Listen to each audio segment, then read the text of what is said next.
Welcome to Branding Room Only, the podcast where your personal brand gets a front row seat. I'm Paula Edgar, and if you're here, it's because you know your brand isn't just about what you do. It's about how people experience you. In each episode, you'll hear stories, strategies, and lessons from leaders and influencers who built their brands and made their mark. And I'll share the tools you need to do the same.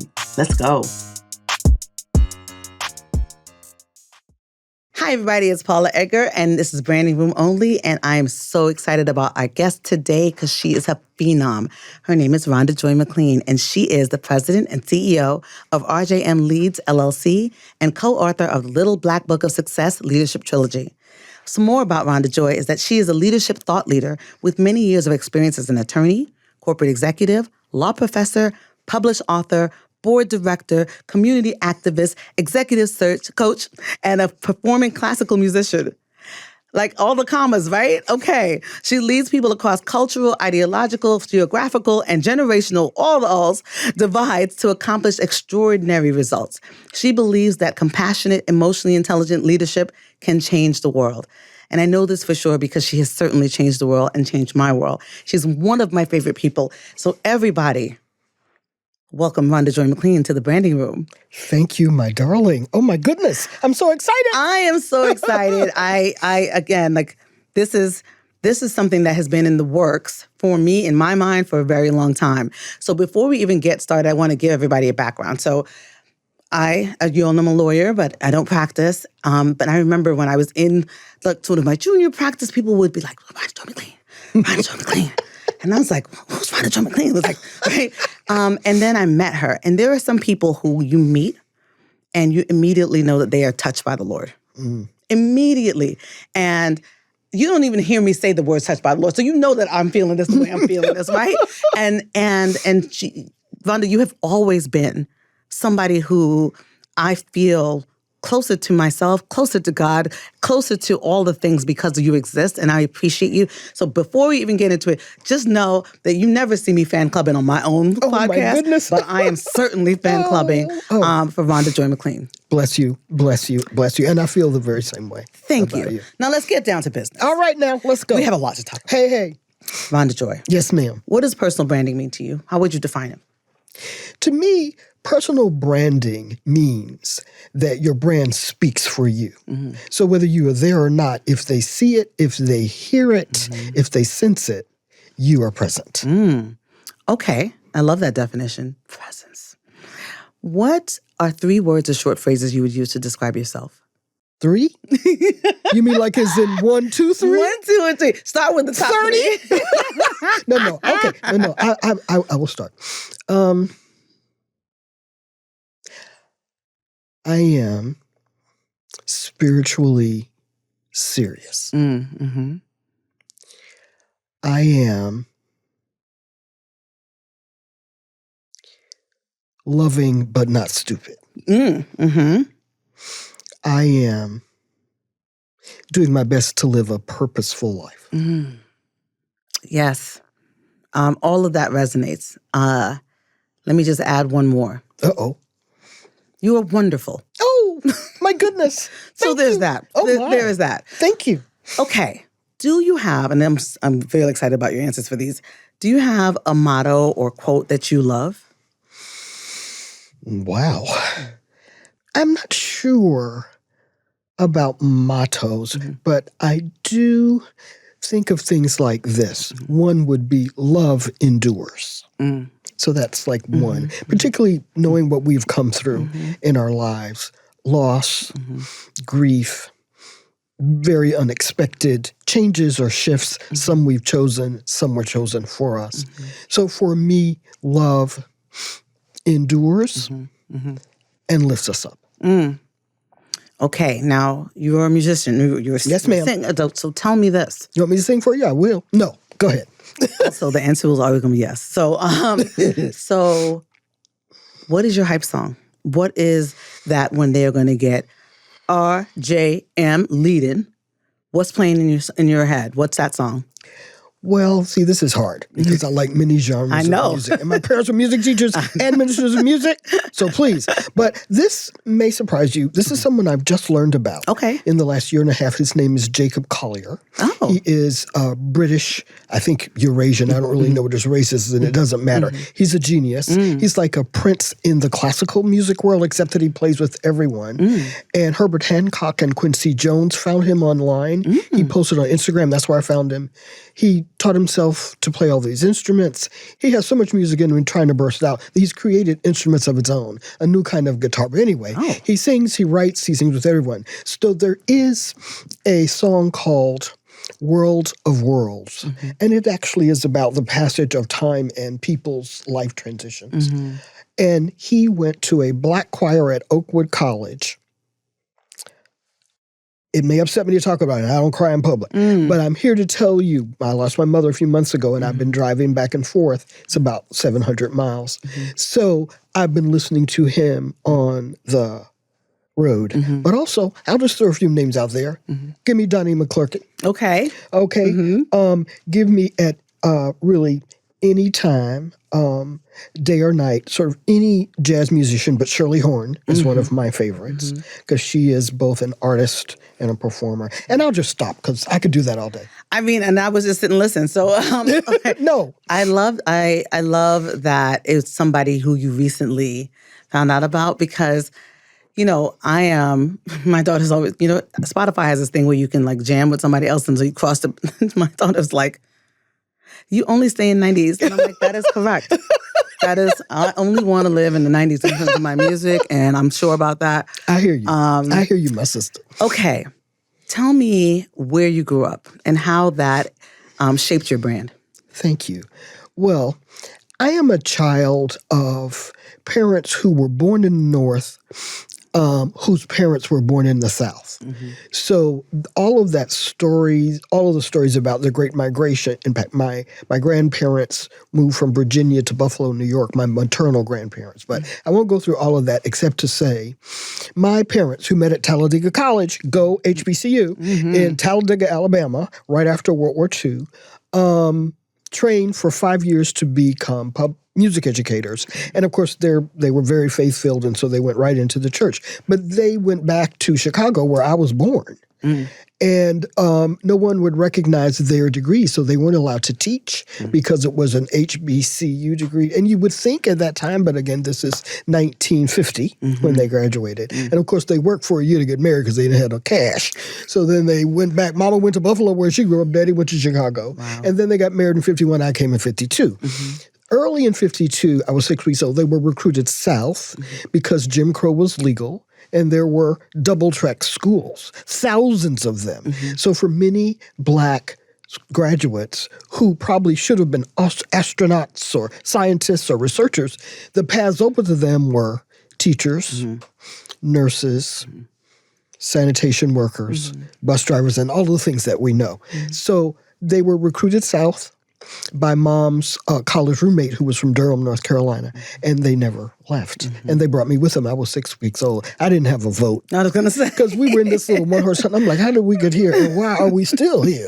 But at any rate, the wonderful thing about being in an all-black community that I'm grateful for and worry about now is I always knew who I was. I always had a rich sense of history. Every Friday going to an all-black school until the 8th grade, there was an assembly. And you heard about Langston Hughes. You know, you knew who Booker T. Washington was. You knew who Bessie Coleman was, the first black aviator, and so forth. And then we also learned to speak, both in church and in school. So I'm grateful for that. But, you know, when Brown v. Board came down, I was 2 years old. 12 years later, nothing had happened. They ain't changed nothing. We were still doing the same stuff. So finally, the NAACP Legal Defense Fund began to sue some school boards. Shout out LDF. There it is. We're out of compliance. And we finally got this little piece of paper that said freedom of choice. And at the end of my 8th grade year, my parents and I sat down in the kitchen, and they said, well, it's stupid for you to go way over there when our taxes are paying for, I won't say better school because that's problematic. I think I got quality education, but the books were old if they ever got there. We didn't have good lab stuff. So the equipment and so forth. We didn't think we were doing anything at all complicated. The school was there. We had the legal right to go to the school. My parents both went to integrated school. So they were like, no big deal. Well, apparently it was a big deal. And two other families made the same decision privately. So in August of 1965, I was 13. We integrated the high school in our town with a sheriff with a gun. Teachers were outside. I can't say all the students were there. That wouldn't be fair. But a lot of students were there. Some of their parents were there with signs that said unkind things. And the principal, much like the governor in Alabama, stood in the door. He clearly did not want us to come in. So we were escorted in past him. And not only was he a redneck, but his neck was in fact red. I could see it. I'm like, something wrong with that man. But anyway, we were escorted in. They kept all the other students out. We were assigned to a homeroom. Two girls, Jackie and Patricia, we're still friends now. 14, I was 13. What riot could we start? I am 5'0". I am 5 foot nothing and getting shorter. And they're not that much taller. So I don't know what all this fear, what is it? But anyway, let's not go down that road. But from then on, we were kept separated except for meals, and we ate together because no one else would eat with us. However, the cafeteria workers were what? Black. The janitations were black, and it was a husband and wife, and they knew my parents. So they would check on me, make sure, because sometimes people would throw things at you or do ugly things. They sprayed our locker shut. I couldn't get my books. They threatened our lives because I think that for me, a lot of racism is about fear and ignorance, mostly fear. I don't know what power it is they think we have, but apparently we do have it because you see how hard they're working to try to stomp it out. But it can't be done. So I will close out this by saying I'm very grateful for that time. It was very difficult. We learned, the three of us, because we found out we were 2 years behind academically. We had never seen the books they had. We didn't know nothing. Every night that first year, we went to one of each other's houses and we studied together. I was good at words and writing. Jackie was and is a math whiz. Patricia was and is everything about science. Girl, we kicked ass. We just trumped them. And I graduated third in my class. All of us did well academically and went on to do well. So I learned to stand alone against foolishness and then to collaborate with others. You get stronger that way. I mean, that is a lot. And I've heard you tell this story many times, but each time you tell it, there's a different nuance for me, and at the different stages in which I've heard it. And so now I have to ask you a follow-up that's not in what we planned, but it's calling to me. How is having integrated your schools, right, literally being a part of history, and then seeing what is happening now in the world. I know that you're a resilient person because I know you, but what is the lesson, stressing, reflection that you have for having seen the pendulum swing? Yeah. Thank you for the question. It's one I think about a lot, and particularly, and we'll get to our books about leadership, but my girlfriends and I, who are also my business partners and co-authors, talk about this amongst ourselves. And I have had to we're always going to go to God, whatever you call her. But I'm going to go to my parents and my grandparents. We go back 5 generations. My youngest aunt, who's now 91 and the only member of my mom's 4 siblings left, did the work. And so what we know is whatever we're facing now, and it's a lot, and it's scary, and it can be dispiriting, but I hold on to my faith and my fury, because it does make me angry, and I think angry can be righteous and necessary. So I'm not saying don't get mad, because that wouldn't be real. On the other hand, how can you channel that energy to be productive, to keep yourself, keep your fires burning, keep your family okay? You're raising beautiful children. We want to keep them inspired. I have a son who's about to get married. I'm so excited. But we want them to live happily. So when I look back, my grandmother, who desperately wanted to go to college, my mother's mother, but couldn't go. My father's mother, who was a classical pianist, had a scholarship to Oberlin. And then, because her father was a barber, they had a little bit of money in Ohio. But then the Depression came and everything crashed, and her father lost his business. So she had to go to work, and she became a shorter cook. So I see that both of them were under 5 feet tall. they lived. And not only did they live, they raised the people who raised me. So what? You know, and I can't answer fully because I'm struggling myself. I don't know what it is, but there is a fire. There is what you call resilience. I'm going to call it survival. And it's not just survival. They survived defiantly. They gave us joy. We had fun. We didn't have a lot of money, but we had each other. We had love. So I feel like we got to go back to basics. We got to get fundamental here. How did you come by here? Your people. Parents, whatever you call your people, whatever you call your family, I think we're going to have to be that for each other to bring us through this time. I don't know what else I can say. No, I mean, it's, I usually don't veer off of my first five, but it really just came to me in terms of thinking about who you are, who I know you to be, and your brand. And in that, I feel a little bit more confident that we can do. Yes. Because you are literally proof of that. But I wanted them to hear this as well, because while they don't know you, trust me.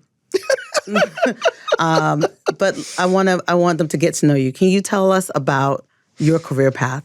Oh, Lord.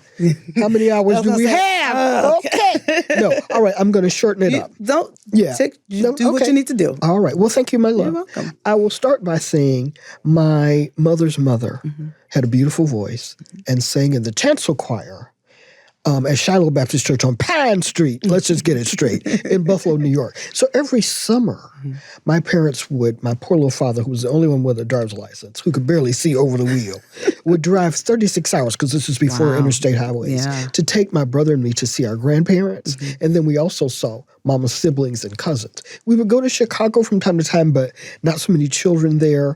They lived in apartments. I think I got my finger caught in an elevator door. My mom was like, okay, we ain't going there. No more. So we're going to where people got houses and backyards and Humboldt Park. And also, the thing that changed my life is that we went to Canada every year because it was just over the border. And as you can see, at 73, I still talk way too much. I just talk because I have what's called busy brain. My brain never stops. I have to beg it. Could I please just rest? Please, Jesus, could I just go to sleep? I thought it would get better as I got older. I'd be more patient, nicer. No, none of that. There's just more. So I'm learning to be grateful. But what I learned is that not only in Buffalo, of course, things were much more interracial and so forth. Then across the border, people didn't care what color you were if you asked an intelligent question. They didn't mind that you were younger, but had questions about how did Niagara Falls come to be? We went every summer.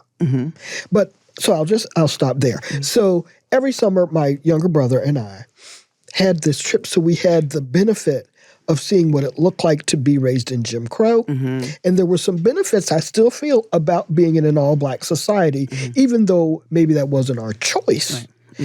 We enriched each other. Now, there were some other things maybe not so good, but for the most part, I feel that I'm standing on that foundation. Then the integration came. The first year was the toughest year. Then the second year, they busted other people, and my mother integrated the faculty. So she was the first black teacher, and they threatened her. It was crazy. But anyway, Mama came on in there with her little 98-pound self and proceeded to create an award-winning 200-voice choir.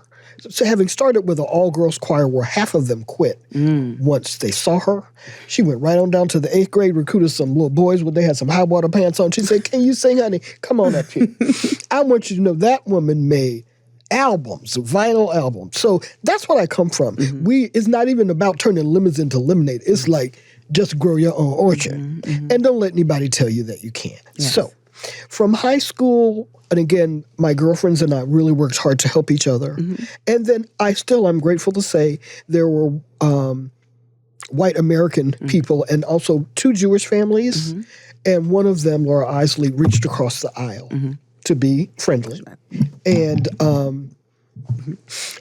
we remained friends and remained friends with her family. So the short version of all of this is that graduation came 1969, and they did not announce. I had won a whole bunch of money and scholarships. None of that was in. They didn't announce. And it was like it had not happened.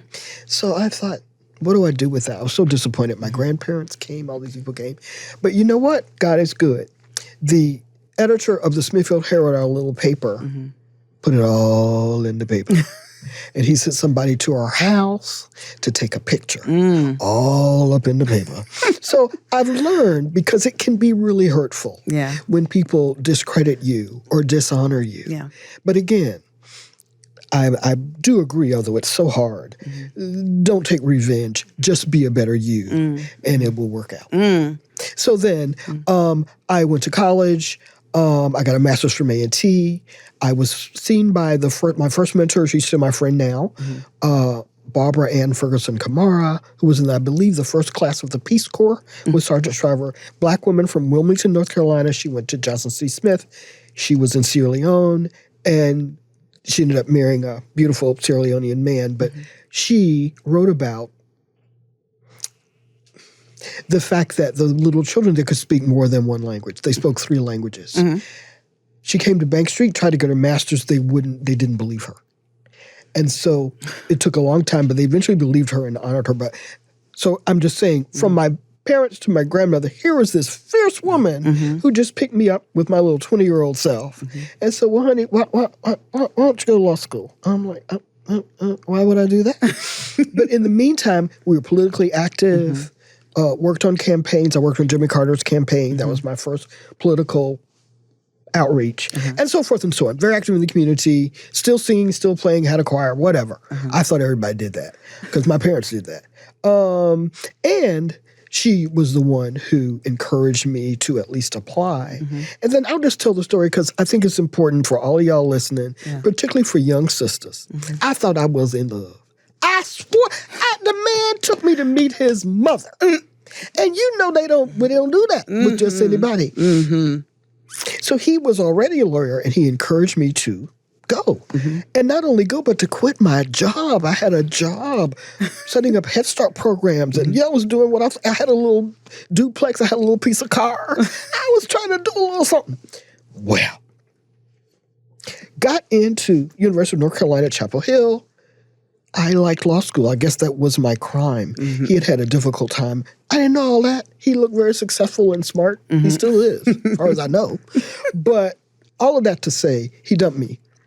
He dumped you while you were in law school? My first term. Because you liked it? Because I liked it, and I did well academically. Y'all. So I'm just saying, and here's number one lesson.